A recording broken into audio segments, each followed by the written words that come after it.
What's up, my little pretties? It's your mistress, the Queen of Lions here, and welcome back to another episode of Shadows and Pretties. Now, today in Shadows and Pretties, this is episode 93, and today I am going to be doing another Disney movie that was made sometime in 1940, which is Pinocchio. Now, this Pinocchio movie is based on the novel for it, which is sometime I guess around maybe 1880 something or something like that. It was made around the 1980s, 1800s. The original story for Pinocchio, which I will be talking about the original story of it, of what inspired Disney to do so. But first, I am going to go with the plot of the first movie, just to let you guys know, just to give you like a refresher for those who haven't seen it in a long time and for those who have not seen it. So, however, there is a live action adaptation of Pinocchio, which it's still being filmed right now as we speak. And the development had begun filming around March of 2021. So it's hard to say. Maybe it might end up becoming coming out soon. I'm not really sure when, but anyways, I think we should just begin with the movie, and then I will talk about the original story by Carol Collodi, who wrote an Italian children's novel in 1883 of the Adventures of Pinocchio.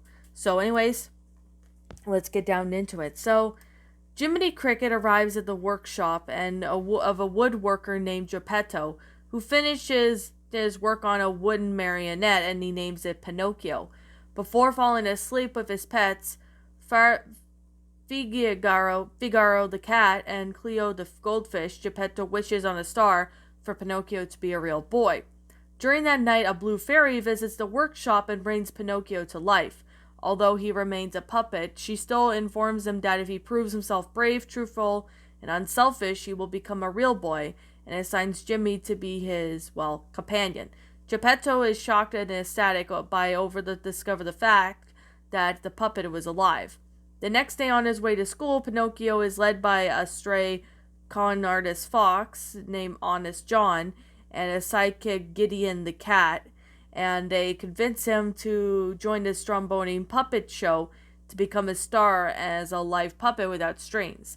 Despite Jimmy's objections, Pinocchio becomes a Stromboni star, an attraction where he wants to go out for the night, where the Stromboni then locks him in the cage, intending to exploit Pinocchio by forcing him to perform a worldwide to make as much money as just for the puppeteer. So when he uses himself for the little wooden boys as firewood, once he gets too old to perform, after Jimmy unsuccessfully tries to see his friend, the blue fairy appears and asks Pinocchio why he wasn't at school, and Jimmy urges Pinocchio to tell the truth. But instead he starts telling lies, which causes his nose to grow longer and longer. Pinocchio vows to be good from now on. The blue fairy returns to his nose at the original form and sets it free with a warning saying that this will be the last time that she can help him. So meanwhile, Honest John and Gideon have promised the money by a coachman, and if he could find the stupid little boys to take him to Pleasure Island, they would also be terrified in accommodation of the coachman's settlement that none of the boys never came back as boys, as they led by Pinocchio, who was while on his way home, and convinced him to take a vacation to the Pleasure Island as a terrible experience.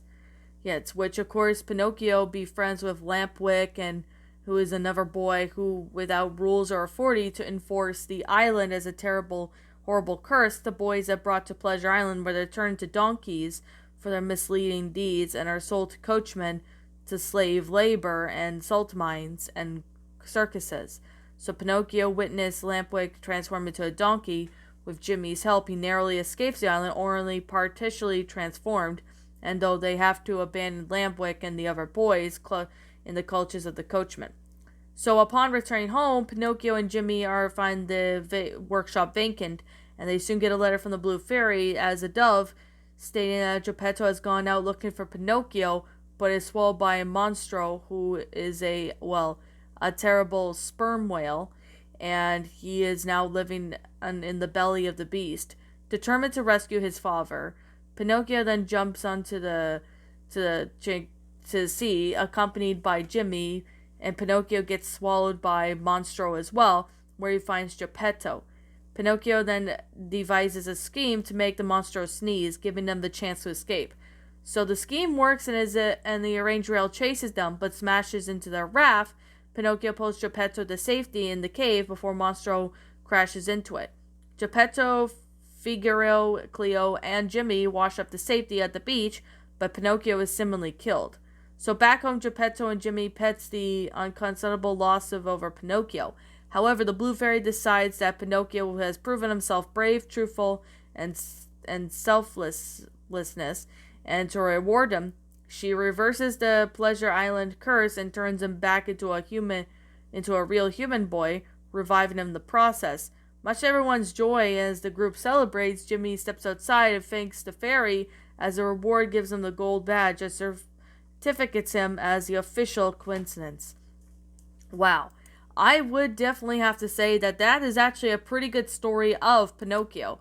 I remember, watching this back when I was like a really young kid. Now, I know this movie came out in the 1940s, but I really have to say that I really liked how the Disney adapted it very well, as the production sometime began, I guess, during the production of Snow White and the Seven Dwarfs, and of course they wanted to adapt it from the novel, which of course Disney took attention of it after reading the book, as Walt was busting his guts with enthusiasm. They later recalled, and then Disney commissioned a storyboard artist, this named Bianca Majoli, to write a new outline for the book. But after reading it, she felt that the outline was too faithful, and Pinocchio intended to be studio's third feature after Bambi. So, however, due to difficulties with Bambi adapting the story animated the animals realistically, Disney announced that Bambi would be postponed while Pinocchio moved ahead of the production.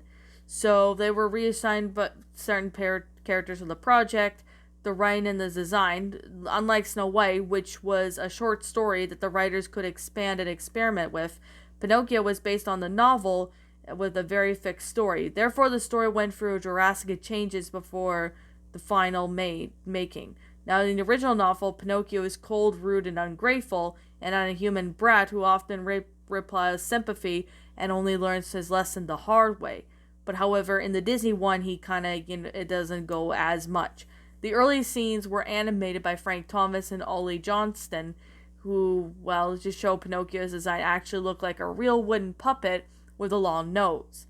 Now, of course, Disney did through a lot of casting, and they ended up making certain characters, like, for example, the Jiminy Cricket, the animations, the soundtrack, and I really do like how they have this based on the book. Now, it was released, on DVD, VHS, and they made, like, a lot of money in the time. Of course, with the re-release of Snow White and the Seven Dwarfs, Disney had re-releasing the films every 10 to 7 years, as Pinocchio was theatrically re-released in sometime in 1945, 1954, 1962, 1971, 1978, 1984, and 1992, which of course Disney has released it in theaters. And of course, with that said, it was eventually released on VHS and DVD later on. Now, there is a sequel for the Disney sequel, which is Pinocchio, but that was sometime in the mid-2000s, which Disney soon begins the development on a sequel. But unfortunately, that the story leads to Pinocchio to question life, it appears unfair sometimes. Of course, John Lasseter canceled Pinocchio 2 soon after being named the chief creator of Walt Disney Animation Studios in 2006, unfortunately. Now, Pinocchio's village was made in Disneyland, which is located in California, and of course, there is characters and the scenery of Walt Disney when it came to, Pinocchio. Now, and there is, a live-action adaptation, which of course, they were having some ideas. So So in April of 2015, Disney was developing a live-action adaptation of Pinocchio. And of course, it's still being written as of today, but since due to the pandemic going on, the process has been slowly been pushed back a little bit. Now, of course, to be completely and utterly honest, now that you guys know about the original story of Pinocchio, we're gonna go with the plot of the original Pinocchio story. Now, it's just, now it's very different compared to, the Disney version, and I'm gonna find out why. So the story begins in Italy, where a carpenter named Mr. Ateno, but whom everyone calls himself as Master Cherry, has found a block of wood which he plans to carve into his leg for his table. However, the log shouts out. Frightened by the talking log, Master Cherry gives it to a neighbor named Geppetto, who is an extremely poor man and who plans to make as a puppeteer in hopes for earning a crust of bread and a glass of wine. However, Geppetto carves a block of wood into a boy and names him Pinocchio. However, as soon as Pinocchio's nose had been carved, it begins to grow without an impulse before he was even built. So, of course, Ms. Pinocchio in this movie, compared to how he was in the original, has already had a mischievous attitude. No sooner than Geppetto has finished carving Pinocchio's feet, does the puppet proceeds to kick him. Now, of course, when he was left alone, Pinocchio heads back to Geppetto's house, but that is when he was caught by the Carabinieri National of Italy policing duties, who assumes Pinocchio has been mistreated. He imprisons, Geppetto. So, very surprisingly, which, of course, a talking cricket in it, who has lived in the house and tries to, help Pinocchio, but Pinocchio throws a hammer at the cricket and accidentally kills it. So, Pinocchio tries to fry an egg, but what comes out of it was a little bird flying out the window, forcing Pinocchio to leave the house to ask for food. So he knocks on the old man's door asking for food, but the man is thinking that Pinocchio was one of the hooligans who rings the doorbells for fun. Instead of giving him a good piece of bread, all he gets was a bucket of cold water on his head. So Pinocchio eventually, falls to the ground with burned feet eventually, when he comes home and lies down on the stove. Luckily, Geppetto is released from prison and makes Pinocchio a new pair of feet. He promises to attend to school, and Geppetto sells only coat to buy him a school book. Now, on his way the next morning, Pinocchio encounters a great marionette feeder who sells his good book in order to buy a ticket for the show. However, during the performance, that's when things got really weird. So, the master of the puppeteering gets upset and breaks the excitement, decides to use Pinocchio as firewood to cook his lamb dinner. So Pinocchio pleads to be saved, but of course he deserves to give him the treatment. Now, so very disturbing, Pinocchio travels home, and that is when he meets the fox and a cat, and the cat pretends to be blind, and the fox pretends to be lame, while the blackbird tries to warn Pinocchio of their lies. But the blackbird gets eaten by the cat, and the two animals convince Pinocchio that if he plants his coins in the field of miracles outside of Catchfools, they will grow in the tree of gold coins.